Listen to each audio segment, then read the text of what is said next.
opportunity to go in 1996. And I went over there, and I realized after probably a few weeks that if I could learn Chinese, then I would probably have a really good future in the country. So I decided that I would learn. So I bought some books. This was really, pre-internet. Definitely in China, there was no internet. So I was really, I went to the bookstore, found a little dictionary, and decided that, if I could just memorize some words, then I would go really far. Now, I didn't know how far at the time, but there were very few foreigners in China, especially where I was. There was probably only 2 or 3 foreigners kind of in the whole area. So we were quite like celebrities. We would go outside, and I kind of understand what a celebrity goes through. The paparazzi, people would follow us and take pictures and want to come and touch our hair on our arms. The kids would want to come up and and look at us at our blue eyes, and it was very, very interesting exposure, and I really enjoyed it. And so I went there because of golf, and I did spend years in the golf business where I ran various golf resorts, and I moved up very quickly into places that in America I would never have been able to go that fast because of my language skills, and I was a golf pro, and there were no golf pros in China.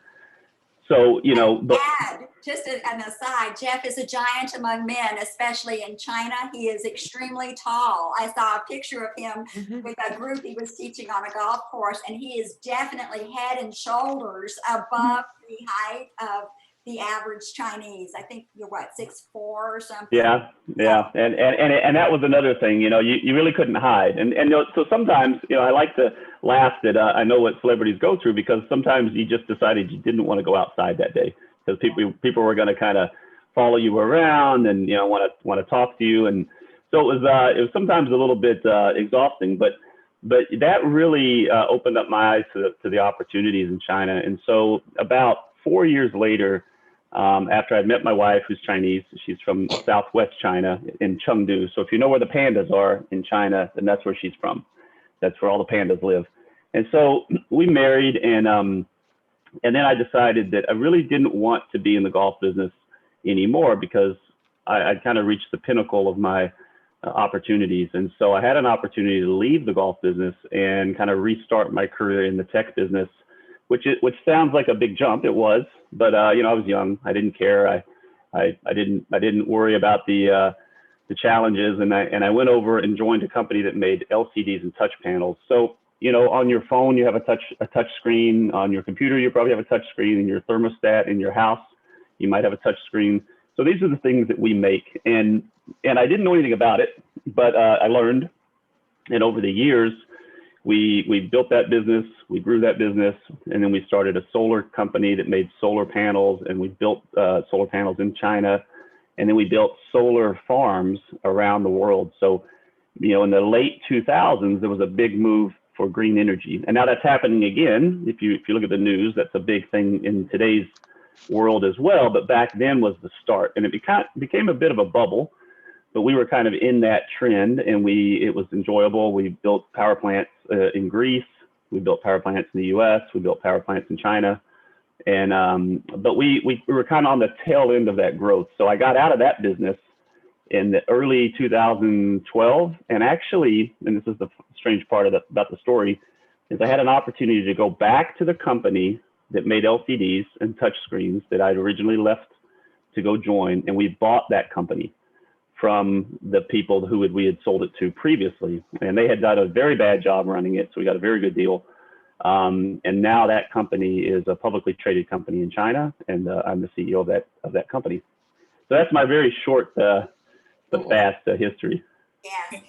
You said that your wife is Chinese. I understand, as the family story goes, you went for a haircut, and the rest is history. Yeah, I had a friend luckily introduced me to my wife, and it's fate. What can we say, right? If I'd have been 5 minutes later or 5 minutes earlier, we would have never met, but we did.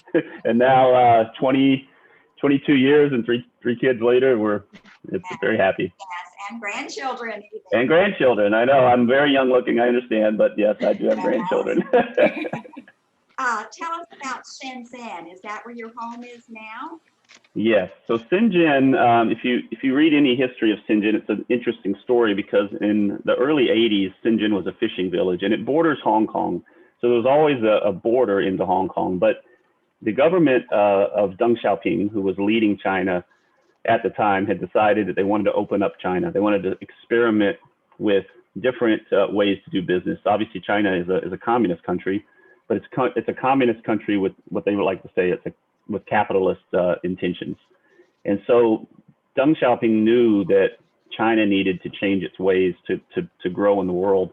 And they used Shenzhen as a special economic zone. So they set up special laws specific to that area. And some of those laws were that private citizens could own companies.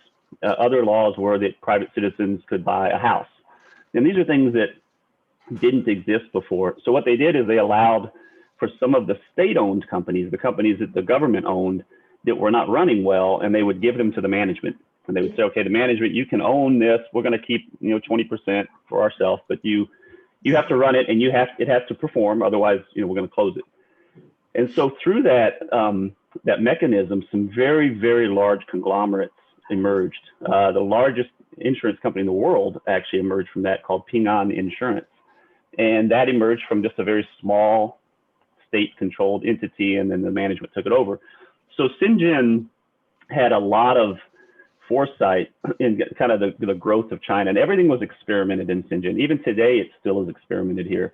So in Shenzhen, you've got a lot of biotech growth, a lot of internet technology growth, and a lot of young people. So the other thing about Shenzhen is it's a migrant city. So and now today it's a little different because Shenzhen has been around 30 years. But when I was there, you would always meet someone, and the first thing you would ask is, where are you from? Which sounds a bit odd, right? You wouldn't walk up to someone in your hometown and say, hey, where are you from? They'd probably look at you like you're crazy, like I'm from down the street. But in Shenzhen, you would always say, hi, okay, I'm so and so. Where are you from? And somebody would say, oh, I'm from Beijing, or I'm from Chengdu, or I'm from somewhere else. And so it was a real melting pot of cultures within China itself. So languages, food, style of business, and everybody went to Shenzhen for a reason. And there was only one reason to go to Shenzhen back then, and that was to make money. That was it. And so the people who were in Shenzhen, which is very exciting, this is why I love living in Shenzhen, is everybody's doing something. There's always activity. You can meet someone on the street and you start talking about what business idea that they have or they might be involved in. And so it's exciting, and I compare it to my small town here in Scottsboro, Alabama. And, people, and I've been here a year because of COVID, but, before I kind of got used to it, I would meet people and say, hey, what do you do? And they looked at me like, well, I work at the street department. So I'm not very exciting. So it's something about Shenzhen that is really exciting. It's grown a lot. If you go back 30 years, I think there was probably 50,000 people. Now there's about 12 or 14 million people. Wow. It's crazy. They build subway lines every year, and there's just continuing growth of transportation and opportunity. When I went to Shenzhen, there was probably 500 foreigners. And so when I say foreigners, it would be non-Hong Kong, non-Taiwan, non-China. And so probably 500. They were all located within one little area. They were all in the oil business. There were some oil fields that were kind of down there. And but I didn't live down there. I lived far away, and I was typically the only foreigner that I saw for. And so now I think there's about 15 to 20,000 foreigners in the area. Yes. And I understand there's 14,000 tech companies there now. That just blows my mind. I read that Shenzhen is known as Silicon China or something now. Is that? So it's really a couple things. The city is, I think it's the greenest city in the world in terms. So they modeled themselves on Singapore. So Singapore is a planned city, and Singapore has, because when Singapore was formed, it was all it was fields, and it was kind of the same as Shenzhen. So the government laid out the roads, and they built a lot of green space, and Shenzhen did the same thing. So Shenzhen is one of the greenest cities you would ever visit. It's not like any other city in China. Beijing is a very old city, so everything's built around the old parts of the city, right? And other cities are similar. Shenzhen was not a city, it was a field. So they had the opportunity to lay it out. So when you drive around Shenzhen, you see a lot of grid-like roads, and you see lots of green space all around the roads, tons of parks. I mean, it's a lot of parks. And then when they that was their first thing. And then now they're really all about tech. So you've got all the biggest tech companies. I like to tell people that if you're in government business or if you're in a charity, you go to Beijing. That's where you set up. If you're in the finance industry, if you're a banker or a VC firm, you go to Shanghai. But if you want to be in tech, if you're in the internet business, if you're in high growth, like think about rental bikes or things that are just really high growth, everybody's moving into it, that would be Shenzhen. So Shenzhen is a very tech-focused city. It surprised me to find out that I actually have another nephew who has been working in Shenzhen, making 6 trips a year for about a month at a time pre-COVID to the States. So I was very surprised that it was such a huge tech city. Yes, very tech, yeah. So I know when you first moved to China, you were in a place that was not very modern. Would you say that Shenzhen is ultra modern now with indoor plumbing everywhere and computers everywhere and all of that, right? Shenzhen it would shock you how modern it is. I don't think that people fully can understand. If you've built a city from nothing in 30 years, to have probably the highest concentration of skyscrapers in the world, to the vast amount of subway mileage that they've built, to interconnected high-speed train depots. It's not even, it changes so much that when people leave and come back, say 3 or 4 months, at different times during the year, they would see progress that they didn't see before. And so I'm expecting when I go back after now been gone a year, I'm sure that I will see things that I can't even believe, that was a field and now there's a building, or that road was 1 lane, now it's 4 lanes.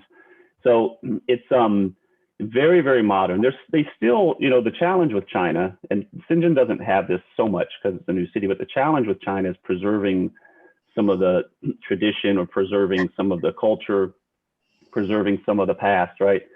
China doesn't like to focus a lot on their past.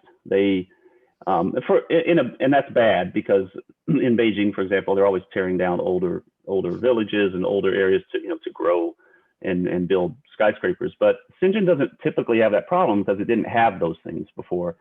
So when you walk around Shenzhen, there are older parts of the city. They're still modern, of course, but it doesn't compare. You could have a skyscraper beside and they're not slums. It's not like India. So you don't have this issue where you've got really, really, really rich people besides really, really, really poor people. That doesn't exist. There are poor and rich, of course, and Shenzhen probably has the most billionaires of maybe any city in the world. So there is definitely some challenge there. But in terms of modern, it's probably one of the most modern cities you could ever visit. Interesting. I understand since they don't have the historical sites, they've built amazing theme parks of some sort. Yeah, we used to live beside this place. It was called Windows of the World. It's still there. It's very interesting. So people that were unable to travel outside of China, and China really only opened up for kind of international travel probably in the early to mid 2000s. So prior to that, it was very difficult to get a passport. So people would travel within China. And they had this park, and it's still there, and it's miniature Eiffel Tower. And I say miniature, I mean it's not like that tall. It's like 15 stories tall, as an example. They have a Great Wall, Taj Mahal, the Palace of Versailles.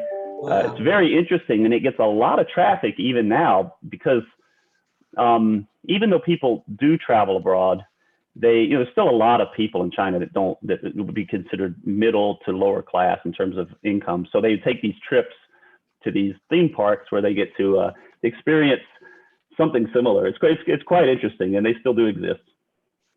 Do you have Western style grocery stores? So, and the funny thing about food is, when I went there was nothing that you couldn't get anything. It didn't exist. So we would have to go to Hong Kong. So which at that time was about a 4-hour trip. It was there was still a border with a train crossing, but it took a lot of time. But we would go there and fill up our suitcase with like beef and taco sauce and like just stuff that you take for granted, you know, spaghetti, jars of spaghetti sauce.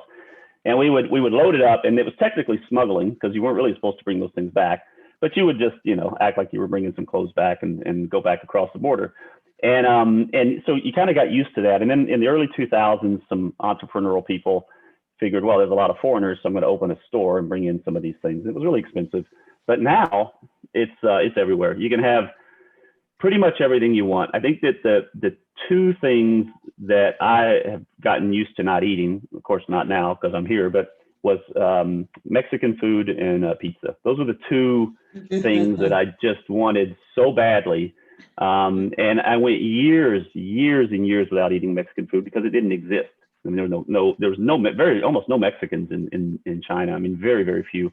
And even where there were, and there might be one or two restaurants open, I was nowhere near them. I was an hours away. You know, in a big city, it might take 1 or 2 hours to get somewhere. So I just did without. But now that I'm in Alabama, I'm kind of. I think I've gained about 15 pounds in a year.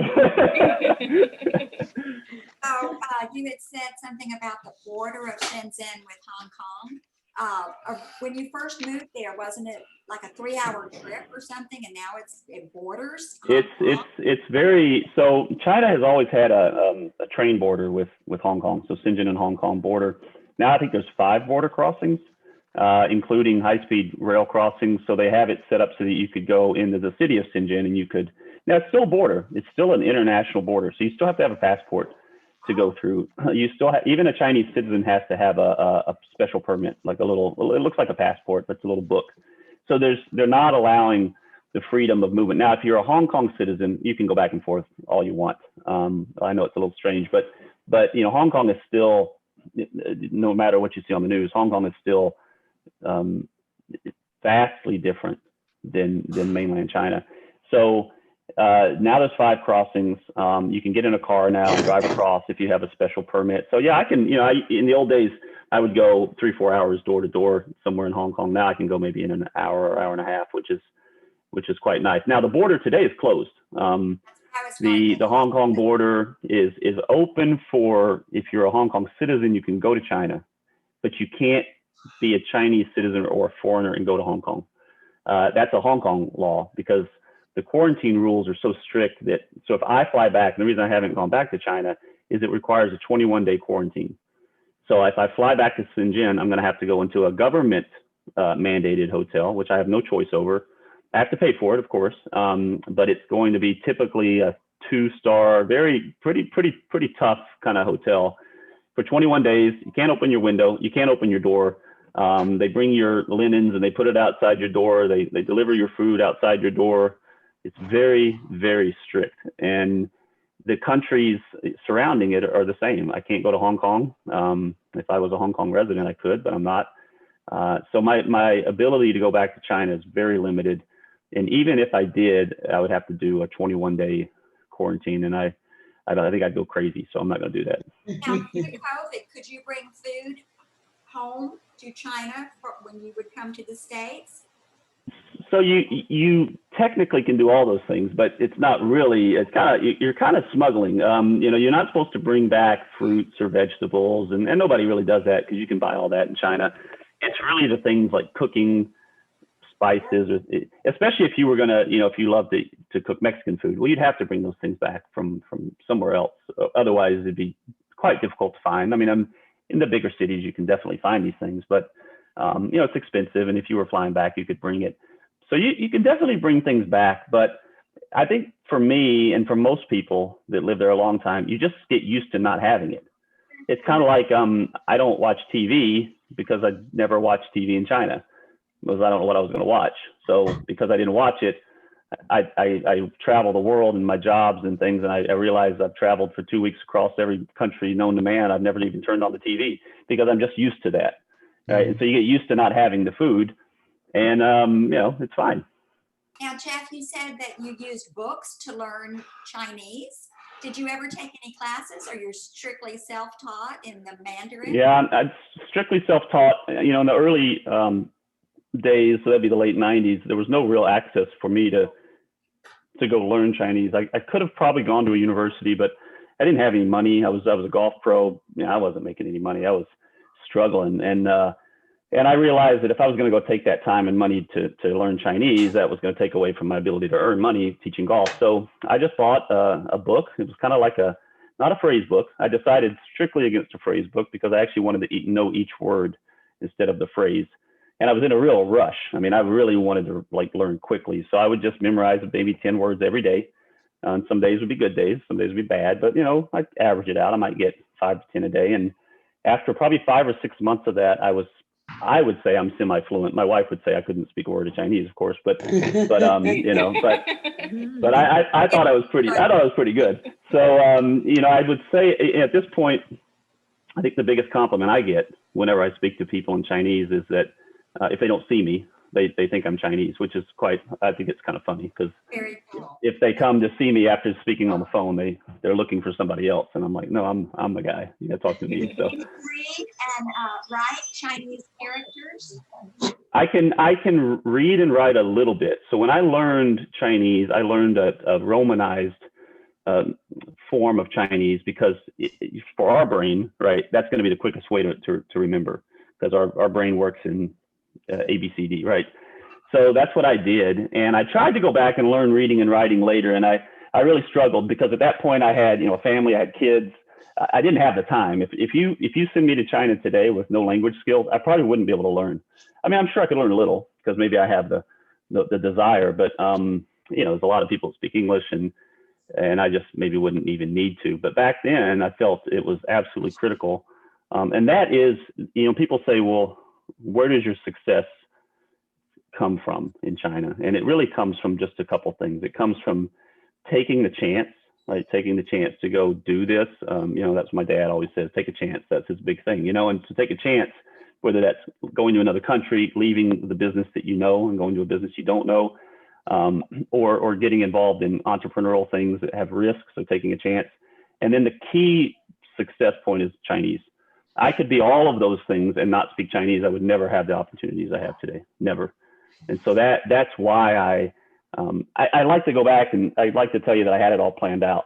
You know, that was my master plan, right? I was going to learn Chinese. I was going to leave the golf business, but that's not the way it worked. And Chinese was the key. So I tell any young person that I ever meet, including my own kids, about learning a language. I said, you know, if you can just learn a language, you know, we're in America, we're so, you know, we have English is it, right? And in other countries, you meet all these other people, they speak multiple languages. I mean, if you can just learn one more language, you really open up a lot more doors. I understand. I just lost my train of thought here. Oh. I understand you also had a big plus with being in the golf business because you were able to make business contacts on the golf course, which I think is pretty cool. Yeah, that's the other thing, right? Exactly. And you know, in China, what's interesting is, especially now, Chinese have money. They can buy anything, right? So if they don't have it, they can buy it, but they can't buy a golf game. That's what they figured out early on. So I had a skill that they didn't have. They couldn't acquire. They couldn't buy it with money. They could take as many golf lessons as they wanted. You're either probably going to be a good golfer or you're not, or you're going to be down, you know, in the middle of the road. And they figured out that gave me access to so many people that I would never have had access to. And then combined with the language skills, and even today, that's a huge asset. You know, when I go and meet people and play golf, that's a big selling point. Golf, you know, I'm a golf pro, and I don't play like a golf pro anymore. But to them, I'm much better than they are. So it just opens up incredible doors. So yes, that's correct. Now, Jeff, I know that we are short on time, but I would like for you to mention the big cultural differences that you saw with first moving to China, the effect of the pandemic on your family, and as a strong Christian, how that life in communist China. Sure. So there are churches in China, you know, and there's actually a Catholic church near my house, which is strange because I live in a kind of a faraway place, but so there are churches. Religion is I'd say it's allowed, definitely. There are restrictions. I think just like I think in a lot of things in China, there's restrictions around what you can do, but it's quite free. Really, I mean, I know that the press might say it's not, but it is actually quite free. The cultural differences, there's a lot of cultural differences. There's a lot of differences in the way you behave in kind of around your friends or in business. So many that are even unable to go into. But I think that for me, I take it for granted because I understand them. But I often see new people come to China or customers that might visit, and I watch, and it kind of opens up my eyes again to see, oh, well, yeah, I hadn't thought about that. It's kind of natural to me, but it's not natural to them. So I think that, and then to answer your other question, how it's affected, the pandemic on us. I mean, I came to the U.S. last Christmas, and I was planning to stay a couple months. And then I couldn't go back to China because China was shut down, and then I couldn't leave. And then I couldn't go back to China because they blocked Americans from coming back. And then it became just such a difficult, thing to go back. But we're lucky. We're very fortunate. Our kids are all here. My son's in college, but he's e-learning from home. And all of our kids come to the U.S. in the 7th and 8th grade to attend boarding schools. And so this was an opportunity for us to actually be together, which was quite good because, our kids went to local Chinese schools until they got to 13 or 14 years old. So their mother language would have been Chinese. And then when they come to America, it was to really to get into the U.S. system, the educational system, which is vastly different than China. And so it was quite good. It worked out well for us because our kids are here. And my youngest daughter is a freshman in high school. So she was in boarding schools, but now she's at the local high school just down the street here. And my oldest daughter graduated college and lives with her husband and 2 kids. They bought a house 1 street over from us last month. So it's been very fortunate. I can't complain. People, sure, I guess I'm tired of Zoom calls as much as everybody else. I want to travel again, but it's all right. It could be worse. It gives you a chance to be a hands-on grandfather too. That's right. Sometimes too much. The pandemic came at a good time for your family, with you being able to spend this time. And it's so fortunate that your wife came with you when you came to the States. Otherwise, you would be stuck in China. And I know we are out of time, but what have you done about your house in China? So I'm very fortunate. So my wife's cousin, we brought him over, and we got him a job at the golf course many years ago. He became a golf pro. So now he's a golf pro at the golf course where I live. So I have a house at the golf course. And when we left, we knew we were going to be gone for a couple months. We have a dog, and we said, hey, can you move in with your family and just live for a couple months? Of course, he's lived there now for 1.5 years. I don't think he's going to leave. I think we may have a hard time getting him out. Thank you, Jeff. I've certainly enjoyed seeing you via Zoom and hearing some about your life as an American businessman in China who is quarantined in the U.S. And thank you, everyone. I wish I could spend more time, but as we say, I guess another Zoom meeting looms. Thank you. Thank you all. Thank you all. Have a great day. Thank you very much. Bye.